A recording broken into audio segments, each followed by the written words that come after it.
Hello friends, welcome to Pritha's kitchen. আমার চ্যানেলে আপনাদের সবাইকে স্বাগত। আশা করছি আপনারা সকলে ভালো আছেন। আজকের রেসিপি চিকেন চাপ। চলুন দেখে নেওয়া যাক কী কী ইনগ্রেডিয়েন্টস লাগছে।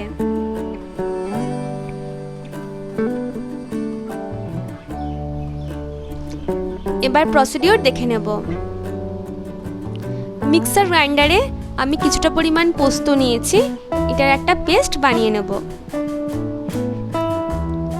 এবার আমি মিক্সার গ্রাইন্ডারে দুটো মাঝারি সাইজের পেঁয়াজ টুকরো করে নিয়েছি, আদা, রসুন, 3টে কাঁচা লঙ্কা দিয়ে দিলাম। অল্প জল অ্যাড করে এটারও একটা স্মুথ পেস্ট বানিয়ে নেব। এবার আমি একটা বাটিতে 500 গ্রাম মতো মাংস ভালো করে ধুয়ে রাখলাম। এর মধ্যে 1 টেবিল স্পুন ভিনেগার দিলাম। পেঁয়াজ আদা রসুনের যে পেস্টটা ছিল সেখান থেকে 2 টেবিল স্পুন দিলাম। 1 টেবিল স্পুন করে আমি হলুদ গুঁড়ো, লঙ্কা গুঁড়ো, জিরে গুঁড়ো দিয়ে দিলাম। আর 1 টেবিল স্পুন মতো নুনও অ্যাড করলাম।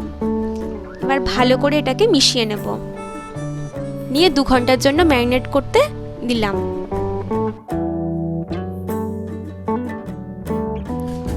এবার একটা ফ্রাইং প্যানে আমি 2 টেবিল স্পুন মতো ঘি দিলাম আর কিছুটা পরিমাণে সাদা তেল দিয়ে দিলাম। আপনারা চাইলে পুরো রান্নাটাই কিন্তু ঘিতে করতে পারেন। এবার এর মধ্যে আমি লবঙ্গ, দারচিনি, গোলমরিচ, এলাচ দিয়ে দিলাম। হালকা নেড়ে নিয়ে টুকরো করে কেটে রাখা পেঁয়াজ এর মধ্যে দিয়ে দিলাম। ভালো করে এটাকে ভেজে নিতে হবে।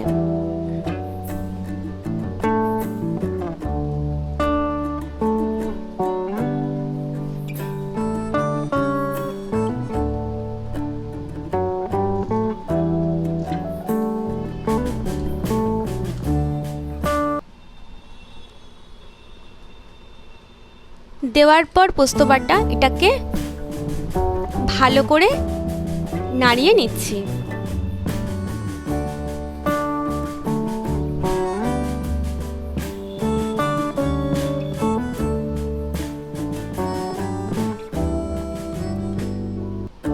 এবার এর মধ্যে আমি 50 গ্রাম মতো কাজু বাদাম বাটা দিয়ে দিলাম।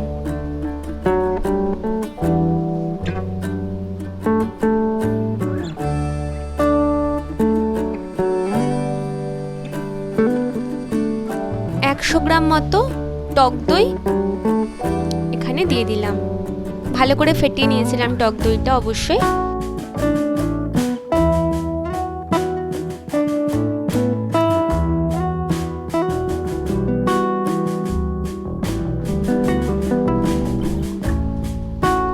আদা, রসুন, পেঁয়াজ, কাঁচা লঙ্কার যে পেস্টটা আমি করেছিলাম মিক্সার গ্রাইন্ডারে সেইটাও দিয়ে দিলাম।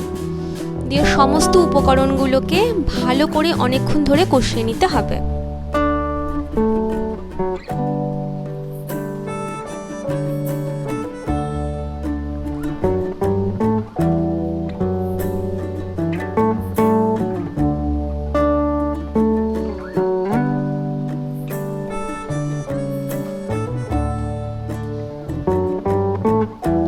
এবার ম্যারিনেট করে রাখা মাংসের টুকরোগুলোকে এর মধ্যে দিয়ে দিলাম।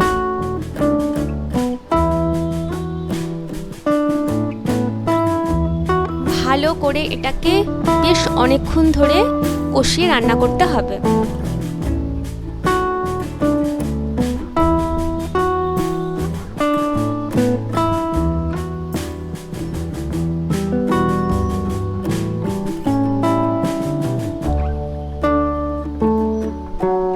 বেশ অনেকক্ষণ কষানোর পর মাংস থেকে কিন্তু তেল এরকম ভাবে বেরিয়ে আসছে। আরো বেশ অনেকক্ষণ এরকম ভাবে আমি কষিয়ে নেব।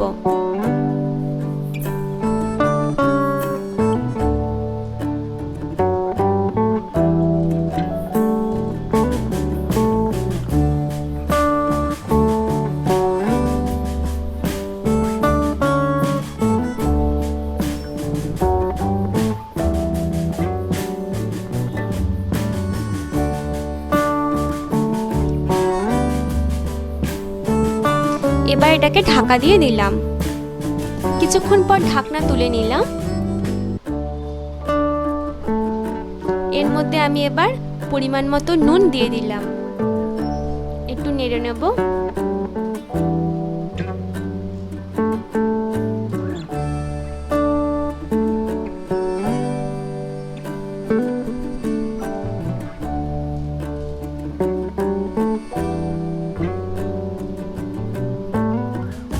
এবার এর মধ্যে সামান্য পরিমাণে চিনি দিলাম, দিয়ে ভালো করে আবার ওটাকে মিশিয়ে নেব।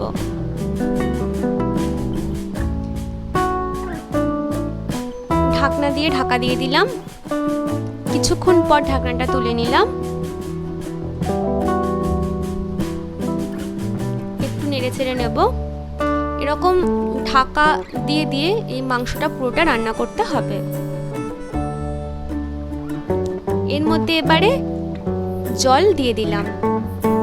চিকেন চাপের গ্রেভিটা কিন্তু একটু মাখা মাখা হয়। এবার মাংসটা সিদ্ধ হওয়ার জন্য আমাকে জল দিতে হবে, আমি সেই পরিমাণটা বুঝে দিলাম, কিন্তু যখন রান্নাটা কমপ্লিট হবে তখন কিন্তু একদম মাখা মাখা অবস্থায় থাকবে।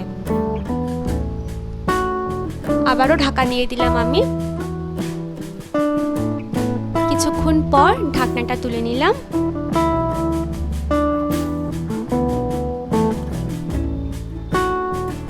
এবার আমি দুধের মধ্যে কেশর গুলে ওইটা আমি পুরোটা এর উপরে ছড়িয়ে দিলাম, দিয়ে ভালো করে নেড়ে চেড়ে নেব।